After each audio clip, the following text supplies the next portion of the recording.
Okay, here she is. Longtime Ford customer Melissa Roma owns this 2015 Mustang. I've had it for a handful of years now. I just really like it. I've never had a problem with it either. That is until exactly one day after receiving a recall alert from Ford. Go to put the seatbelt.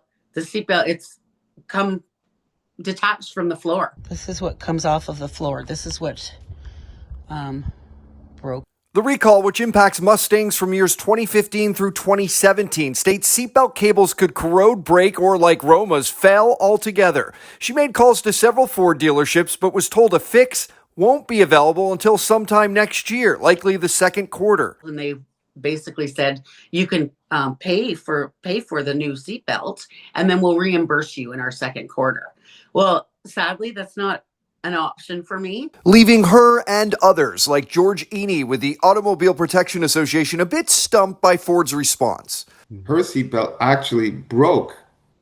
And in that case, the car maker should be stepping up and providing the part, even if they don't have a replacement part yet, ordering one of their existing parts. We reached out to Ford, a spokesperson telling us they are continuing to work directly with this customer, but as of airtime, Roma is still waiting for a resolution. While drivers have not been told to stop using their vehicles and there are no reported injuries due to the recall, Roma worries it's still a safety risk. In fact, under the recall notice, Transport Canada states a seatbelt that does not work properly could increase the risk of injury in a crash. In response to our request on whether they're investigating the delayed fix, a Transport Canada spokesperson telling us we do not influence or control part availability. We'd like Transport Canada to do more.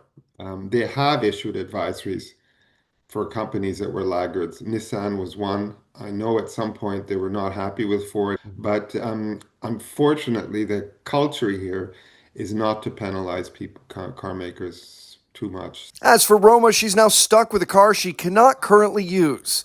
I can't drive it. Like, I've thought about sneaking off to the store. I can't. I'm not protected. Now hoping Ford comes through with a solution, and fast. Good God. She's had Ford vehicles in the past. There's more than one Ford vehicle in our family. Fix her up.